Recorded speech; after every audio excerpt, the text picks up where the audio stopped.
लोकसभा चुनाव की तारीखों को लेकर आज इंतजार खत्म हो सकता है। सूत्रों के मुताबिक आज चुनाव आयोग लोकसभा चुनाव की तारीखों की घोषणा कर सकती है। इस बाबत चुनाव आयोग ने शाम 5 बजे दिल्ली के विज्ञान भवन में प्रेस कॉन्फ्रेंस बुलाई है। जानकारी के मुताबिक लोकसभा चुनाव के साथ ही कुछ राज्यों में विधानसभा चुनावों का भी ऐलान हो सकता है। अनुमान लगाया जा रहा है कि उत्तर प्रदेश में 7 से 8 चरणों में, बिहार और पश्चिम बंगाल में 5 से 6 चरणों में चुनाव हो सकता है। राजधानी लखनऊ की पुलिस पर सवाल उठने लगे हैं। मामला गोसाईगंज थाना क्षेत्र का है, जहां के दरोगा ने 4 लोगों के साथ मिलकर ओमेक सिटी के फ्लैट नंबर 104 में छापा मारा और वहां से 1 करोड़ 85 लाख रुपए लेकर फरार हो गए। वहीं जब इनकम टैक्स की टीम ने फ्लैट में छापा मारा तो वहां से उन्होंने 1 करोड़ 53 लाख रुपए बरामद किए, जिसके बाद व्यापारी ने इसकी जानकारी एसएसपी कलानिधि नैतानी को दी। जांच में मामला सही साबित पाए जाने पर दोनों दरोगाओं समेत 7 पर डकैती का केस दर्ज कर लिया गया है। खबर आई कि वहां पर एक फ्लैट नंबर 104 ओमेक्स अपार्टमेंट में काफी मात्रा में वहां पर धनराशि पाई गई है। वहां पर चौकी इंचार्ज मौजूद हैं। पूर्व से 2 दरोगा वहां पर मौजूद हैं और इस पूरी घटनाक्रम में जो है वहां पर मौके पर मेरे द्वारा सीओ को और एडिशनल एसपी आ रहे हैं, इनको मौके पर भेजा गया और कहा गया कि पूरी जांच वहां पर सीसीटीवी फुटेज को देखा जाए। इसके अलावा Indian revenue service income tax के अधिकारियों को वहां पर बुलाया जाए। पीएम मोदी आज गाजियाबाद के इंदिरापुरम में सीआईएसएफ के 50वें संस्थापना दिवस पर आयोजित कार्यक्रम में बतौर मुख्य अतिथि शामिल हुए। पीएम मोदी को यहां गार्ड ऑफ ऑनर दिया गया। इसके बाद पीएम ने सीआईएसएफ के जवानों को भी सम्मानित किया। इस दौरान पीएम ने कहा कि सीआईएसएफ की भूमिका देश की सुरक्षा में काफी अहम है। उन्होंने पाकिस्तान पर निशाना साधते हुए कहा कि पड़ोसी देश के पास युद्ध लड़ने की क्षमता नहीं है। पाकिस्तान आतंकवाद को पनाह देता है। जब आतंक का घिनौना रूप अलग अलग रूपों में प्रकट होता है, ऐसे में देश की सुरक्षा अपने आप में बड़ी चुनौती होती है। उन्होंने कहा, यहां मैं उस ऊर्जा को महसूस कर पा रहा हूं जो देश की सुरक्षा के लिए जरूरी है। सीआईएसएफ के सभी साथी, यहां उपस्थित सारे वीर परिवारजन, देवी और सज्जनों, स्वर्ण जयंती के इस महत्वपूर्ण पड़ाव पर पहुंचने के लिए आप सभी को बहुत बहुत बधाई।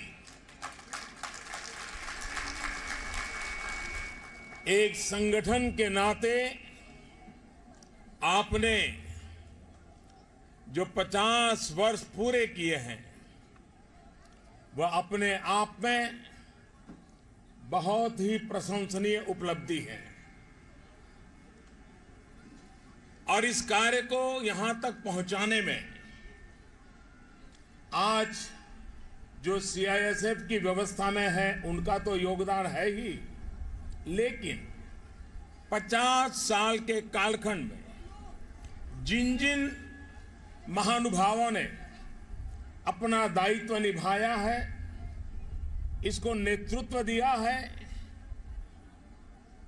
एक इंस्टीट्यूशन को लगातार नई ऊंचाइयों पर ले जाने का प्रयास किया है, इससे जुड़े हुए ह्यूमन रिसोर्स डेवलपमेंट, इसकी भरसक कोशिश की है और इसलिए आज इस 50 वर्ष जब हम मना रहे हैं, तब ये गोल्डन जुबिली मना रहे हैं, तब वे भी अभिनंदन के अधिकारी हैं जिन्होंने 50 साल तक कभी न कभी इस इंस्टीट्यूट को आगे बढ़ाने में अपना योगदान दिया है।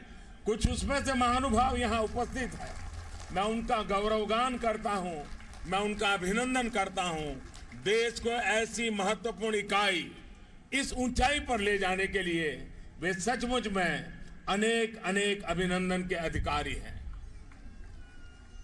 लेकिन भाइयों बहनों, आपकी ये उपलब्धि इसलिए महत्वपूर्ण बन जाती है क्योंकि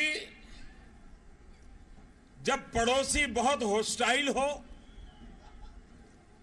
युद्ध लड़ने की उसकी क्षमता न हो और भारत के भीतर ही अलग अलग प्रकार से घात करने के षड्यंत्रों को वहां से पनाह मिलती हो, बल मिलती हो, आतंक का रूप, घिनौना रूप अलग अलग स्वरूप में प्रकट होता है, तब ऐसी मुश्किल चुनौती के बीच देश की रक्षा, देश के संसाधनों की रक्षा, सुरक्षा, ये अपने आप में एक बहुत बड़ी चुनौती होती है। लखनऊ में Pallav charitable welfare society trust की तरफ से अंतर्राष्ट्रीय नारी दिवस कार्यक्रम का आयोजन किया गया। इस कार्यक्रम में महिलाओं को सम्मानित किया गया। इस मौके पर मुख्य अतिथि के रूप में परवीन सिंह चौहान, विशिष्ट अतिथि गणेश कुमार, जया श्रीवास्तव सहित फिल्म जगत की कई हस्तियां शामिल रहीं।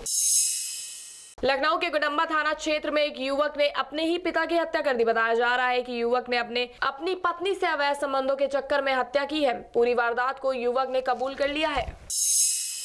कन्नौज लोकसभा सीट से सांसद डिंपल यादव को समाजवादी पार्टी के राष्ट्रीय अध्यक्ष अखिलेश यादव ने एक बार फिर प्रत्याशी बनाए जाने की घोषणा की है, जिसे लेकर सपा कार्यकर्ताओं ने लोहिया चौराहे पर आतिशबाजी करते हुए जमकर ठुमके भी लगाए। वहीं इस मौके पर सांसद प्रतिनिधि नवाब सिंह यादव का कहना है कि डिंपल यादव ने कन्नौज में बहुत विकास कराया है, जिसके चलते हम लोग किसी और को सांसद नहीं बना सकते। माननीय डिंपल यादव ने कन्नौज का बहुत विकास कराया था। यही कन्नौज की धरती है जिसने एक इतिहास बनाया था। कन्नौज में डिंपल यादव को निर्विरोध बना के सांसद बना के भेजा था और कहा था कि हम कन्नौज के लोग अजीबो गरीब हैं, समाजवादी ये गढ़ रहा। आज फिर डिंपल यादव को प्रत्याशी घोषित किया गया। तमाम अटकलें लग रही थी, लेकिन यहाँ के कार्यकर्ता बहुत उतावले थे। बार बार राष्ट्रीय नेतृत्व से मांग कर रहे थे कि विकास को देखकर कि हमारे यहाँ डिंपल जी के अलावा हम किसी को स्वीकार नहीं करेंगे। बागपत के बड़ौत में केंद्रीय मंत्री डॉक्टर सतपाल सिंह द्वारा रेलवे हॉल्ट के लिए भूमि पूजन का कार्यक्रम आयोजित किया गया। इस दौरान कार्यक्रम को संबोधित करते हुए सतपाल सिंह ने एक बड़ा ऐलान किया है कि जल्द से जल्द बागपत तक मेट्रो रेल चलाया जाएगा। इस दौरान समारोह में शामिल लोगों का कहना है कि कई वर्षों के इंतजार को केंद्र सरकार ने आज जाकर पूरा किया, जिससे हम बहुत खुश हैं।